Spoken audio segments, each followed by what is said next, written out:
Hi everybody, for this video I'm going to reflect on my engagement with the subject development, assessment and planning. So I will be talking about 5 key learnings, key takeaways that I have taken from this subject throughout this trimester. So as I reflect on my engagement with the subject on infant and toddler development, I can honestly say that it's been a transformation. I've moved beyond just seeing children's milestones to understanding the complex why behind it. The most powerful realization is how I deeply understand every aspect of a child's development and their learning. So my very first key takeaway is the realization that educators' role as is an attachment figure, could be an attachment figure. The week on Introduction to Infant and Toddler Care really highlighted this. It's not just about meeting physical needs, it's also about providing a secure base for them. I learned that this forms the foundation for later exploration and learning.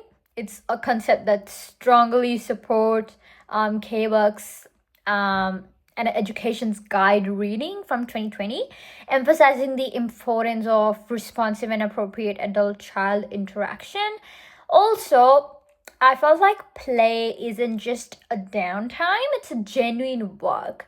Just as they say that children learn through play. My second key learning is that play is the primary vehicle for cognitive development. The week focused on infant and toddler play environments paired with Harding's reading from 2023, which is called Brain That Loves to Play, really cemented this.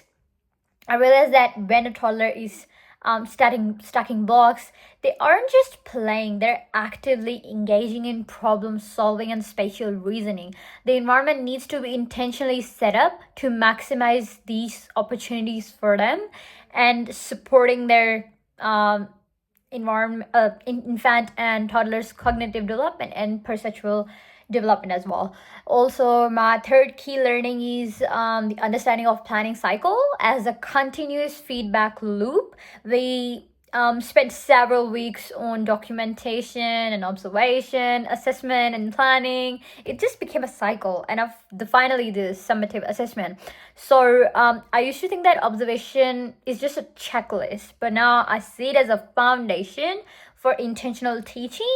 I think the text from Garvis 2019, which is Child Development and Learning, provides a great framework for linking an observation of a child's interest directly to a relevant learning goal, making our plan responsive, not just generic. So my fourth key learning was that development is absolutely holistic and interconnected. You can't separate language from social emotional growth. For example, during the weeks on fostering infant and toddler social and emotional development and facilitating infant and toddler language, I realized that a child must feel secure, like their social or their emotional bonding, before they have the confidence to use new words and engage in dialogue, like language. From the readings of Sharma from 2021, it emphasizes on how physical development, like pointing, basically just pointing their finger at something or just putting their hand up or trying to grab something, actually supports the emergence of language and literacy skills. Also, my fifth key learning is reflection is a professional habit, not just a task.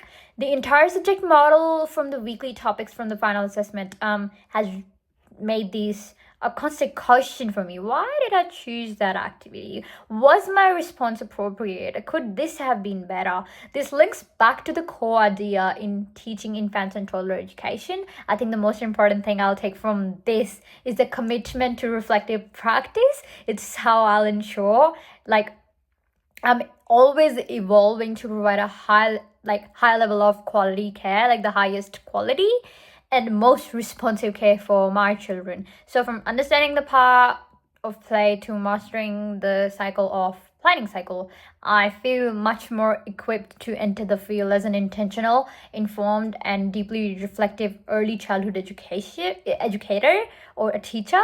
And I feel like this subject has helped me a lot with DAP basically everything for infants and toddlers. So thank you.